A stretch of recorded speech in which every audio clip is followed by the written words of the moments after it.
In this movie, we're going to look at the component-based stair.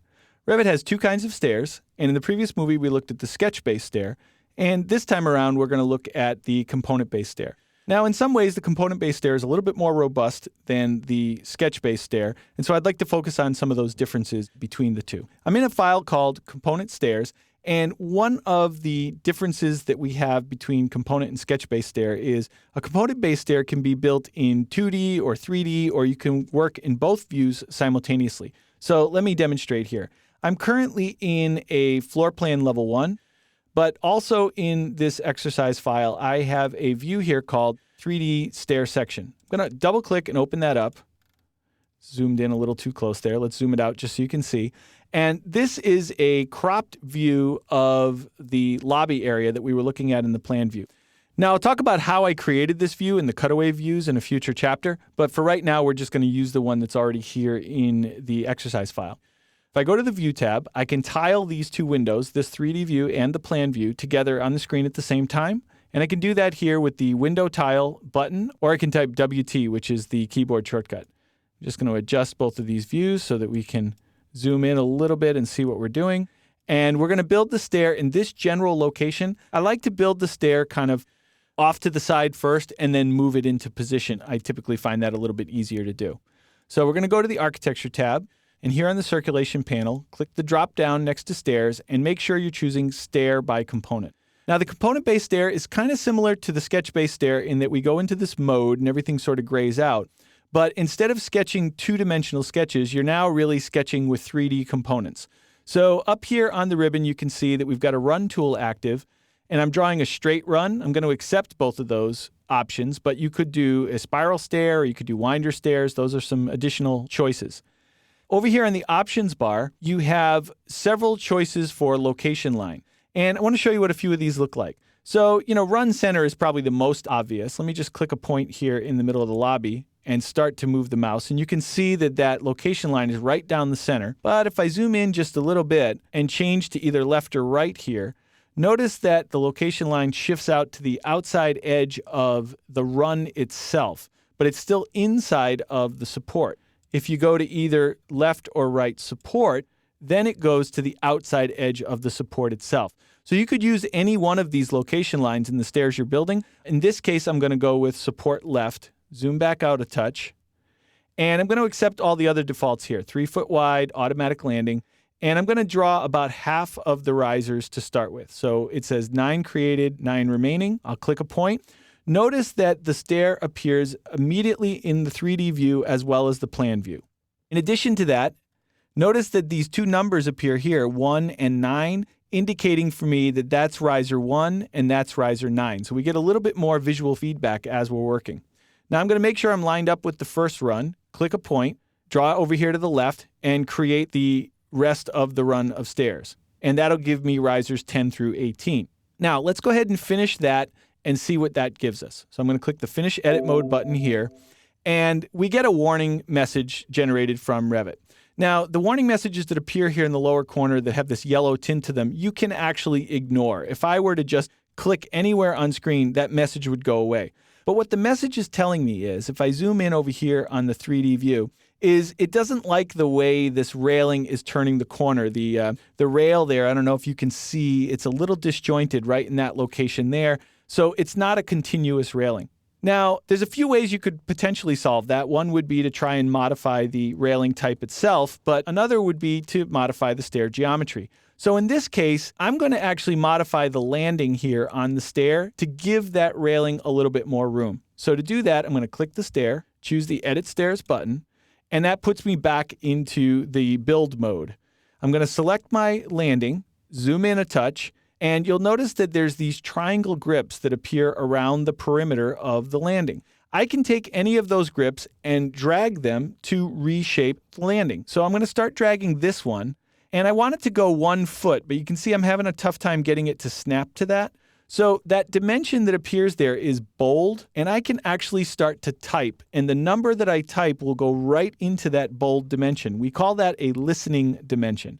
So I'm going to just type the number 1, press enter, and this extension right here will be 1 foot. Then I'm going to do it again down here, And this time I want 1'6", and you see that it's snapping to that on its own. So I don't need to type this time, but certainly you could type it in if you choose to. So let's go ahead and click finish on that and see what that gives me. Now notice that this time the warning was not generated, and if I hold the shift key down and drag the wheel here in the 3D, you can see that I have a nice continuous railing now. So that takes care of that problem. Now, the next thing I want to look at is shaping the stairs a little bit more to my liking. So I'm going to select the stair again and return to the edit stairs. The first thing I want to look at is the distance between the two runs. Right now, they're somewhat random because when I placed it, I didn't really pay attention to how far apart they were. Now, you can select the run and you can easily move it, but again, I'm still moving it somewhat randomly. But notice that the other components all adjust. The supports get longer, the landing adjusts.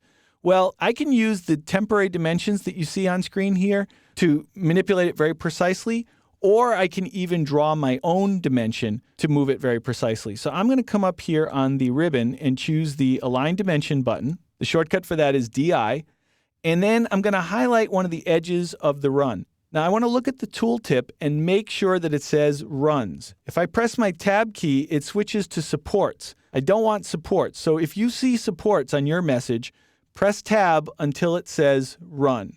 And then you click, and then on the same thing on the other side. I want to make sure it says Run, and then I'm going to click, and then I'll place the dimension over here somewhere. Click the Modify tool to cancel out. Now when I select either of the runs, this dimension will light up as a temporary dimension, and I can click in there and put in a new value. I'm going to do 0.8, or you can type 8 inches, and that's going to pull those much closer together to make them 8 inches apart. Now, the other modification that I want is I want these two runs to be unequal. Let's look at a couple more grip controls that we have on the runs themselves. So I'm going to select the first run here, the upper one, and look here at the very end. You'll see two small grip points. There's a triangle-shaped one and a round-shaped one.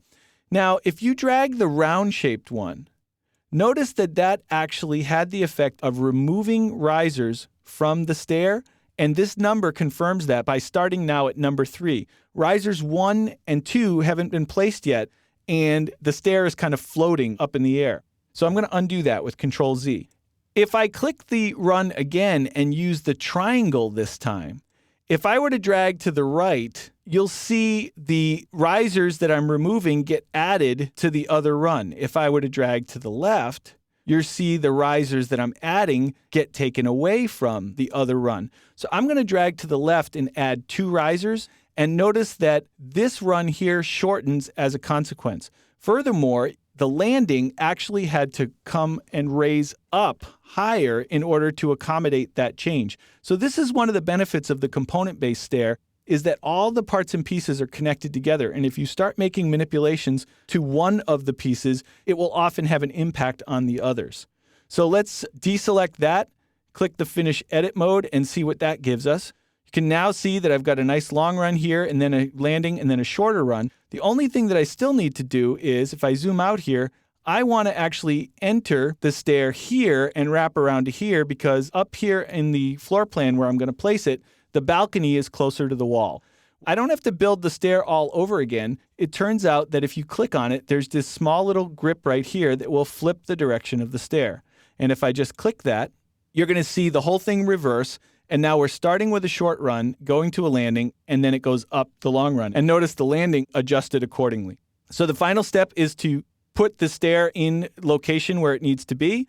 To do that, I need a guideline over here. So I want to make sure that nothing is selected. Over here on the Properties palette, I'm going to scroll down and turn on the underlay for level 2. I'm going to use the reflected ceiling plan orientation, and a small gray line will appear right there. All I need to do now is select the stair, go to my Move tool, snap to an endpoint here, and snap to another endpoint right there. The stair fits nicely into that location.